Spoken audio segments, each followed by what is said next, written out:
Ani, Kenny Pheasant again here with one more invite to our 25th anniversary of Anishinaabe Family Language Culture Camp. All right. This one, I want to talk to you about the first 7 years of the camp. Because some of you that come faithfully now, you weren't there the first 7 years. Maybe you were, but not every year. So I want to talk about that. The first time we had it was in the bush in a place called Alden, Michigan. Okay, way out in the bush. And a lot of special things because we were just going, I didn't have any experience, first of all. And so I was just going with what I was feeling. First of all, I said, okay, who do I get? Who do I get to come here? Who can come and speak? Well, first things I thought about was the people that taught me, the ones that spoke the language to me every day, and that was my parents. Okay, they were the keynote speakers that weekend, both my mom and dad. And like I said on the other video, my dad passed away about 6 months after the first language camp we had. He passed away. So the following year, it was a memorial camp in his name. And a lot of wonderful things happened on that first camp, the first one we had. This one experience was when I hired a guy to videotape as much as he can. Well, he didn't show up, so I ran around with the video camera all weekend long. Anyways, it was my dad's keynote address of the camp. And I had the camera set up, and I turned it on, and just left it running. My dad gave one of the most awesome speeches ever that I heard. And here's the spiritual thing about this is when he got done speaking, okay, he hands me the microphone. Right then and there, the battery in the camera dies. I took that footage of my dad speaking, and we played it at the end of camp number 2 as a closing. Oh, you talk about a very powerful presence. It was awesome. So that was the first camp. And then now the second camp was when we did the memorial in his memory. We've done others there, and I'll tell you that in a minute. But here's another experience. We had 2 old men that came to this camp. I knew both of them. They spoke the language fluently. Okay, one man's name is J. Oliver Buh, we call him now. The other one is Joe John Buh, we call him now. These 2 men knew each other when they were young, never saw each other again. Okay, and this was a time when they were going to meet each other after so many years. And I'm not talking 10, 50, I'm talking 50 years or so. Okay, that they haven't seen each other. One was blind. Okay, now I set up the moment too with the people. I said, here comes his elder. He's blind, and he's meeting his friend here. He knows his friend is here, and they walk in. One man was already sitting, and the other one walks in, and they greeted each other. And oh, you talk about emotion, powerful. It was so good. And that first camp that we did, I didn't know how to advertise and whatnot. I had a fax machine that was sending out faxes and telling people about it. I expected maybe 50 people to come, and I budgeted food for that many. And by Friday night, there was like 200 people. We ran out of food on Saturday.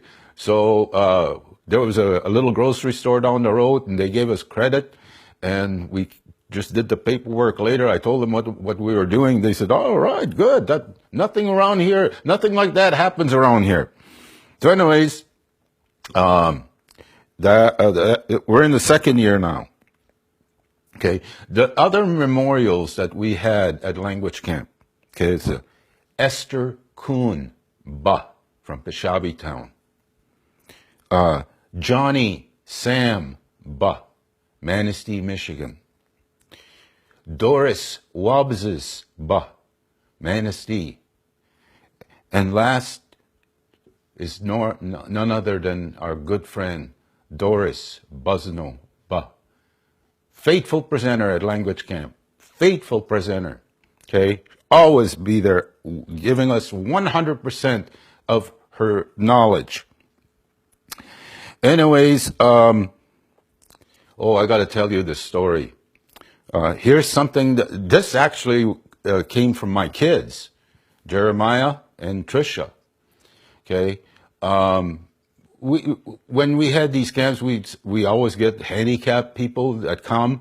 So my kids always help them out, you know. But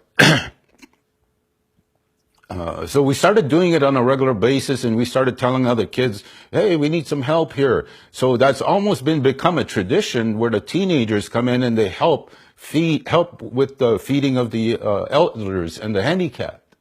Anyways, this one elderly woman, she used to come, she had a cane, and my son started helping her out. Every camp, help her out. Then after a while, she started coming with a wheelchair. So he'd help her out again. Okay.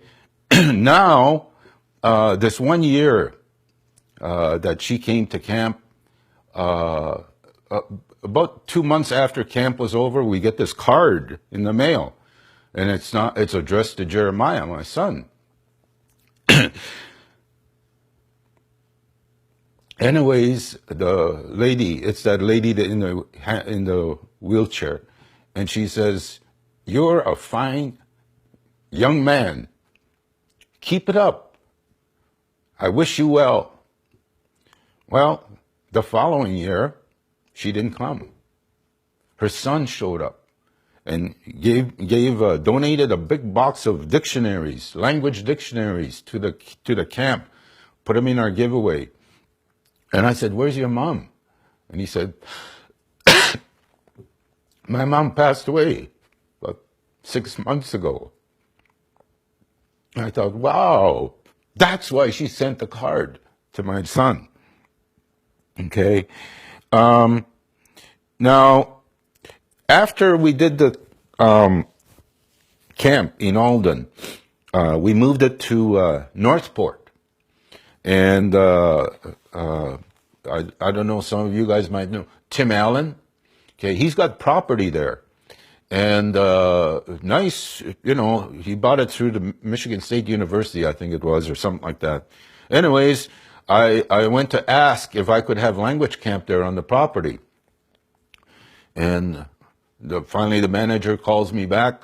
He says, well, I'd like to meet with you. And so I went there and talked to him. And he says, I'll get back with you in a day or so. And so Tim Allen said, okay, go ahead, let them do it, you know. And I asked him, I said, what's the charge? And he says, no, there's no charge. We're not going to charge you for this. I said, okay. And so we had camp there for a few years. But at the beginning, this guy, the manager, he says to me, he says, listen, I got groups from kids coming from all over Michigan to come here to this. Can you come in and do some presentations? I said, yeah, I'll come in. So I took my son with me. We went 3 days we were there. We did workshops. And finally, the third day, I said to the lady, I says, I thought these groups are coming from all over the place. She says, yeah, they are. I says, well, that one girl, I said, she's been here ever since, for 3 days now. She's coming. She says, oh, that's Tim's daughter. I says, I think she's got the hots for your son. So a lot of things happen. We had the Ottawa Tribe of Oklahoma come in as our special guest one year. That was awesome. We had all kinds of ceremonies there. We had one wedding. In all these 25 years, we had one wedding at our language camp, many naming ceremonies, many. And so I just wanted to give you a little history of camp, the first few years of camp. So I wanted you to know that. If you're coming for the last 18 years faithfully, that's good. So I just wanted to give you this as what happened. It's camp to me is a very serious, spiritual, emotional time for me. It means a lot. This is the 25th year, and I hope I'm alive to give you another 25 years of language camp. Chimiwech gabzindo yak nangwa. Wingezik. Migoch.